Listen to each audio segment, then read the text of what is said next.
Okay, quick update. Changed out the transmission. Now it has a full metal Injora transmission. Also threw in an aluminum skid plate just to finish it off.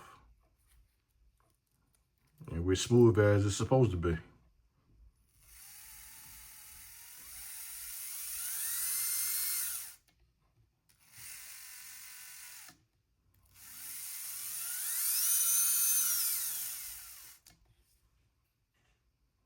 All right.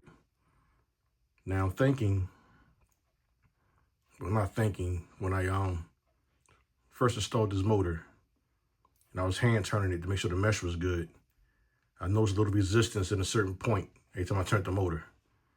Normally that happens if there's a set screw inside the pinion that isn't seated all the way down.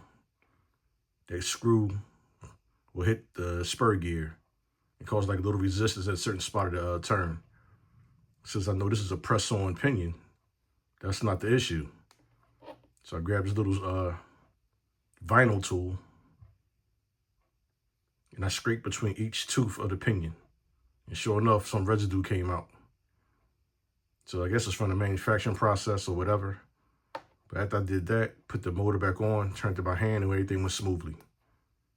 So that could have been my issue with the stock transmission. I just thought about it like later on, but I wanted this transmission anyway, to be honest. I like metal gears. So now that's done, everything is set. Problem solved. I also threw the oil-filled shocks when I built them. So they're good. All right. Thanks for all the comments, all the advice, everything else that everybody sent me. Appreciate it. Gave me some different views to look at also. But that's what it ended up being. Some little particles in between the teeth on the pinion. Okay, peace.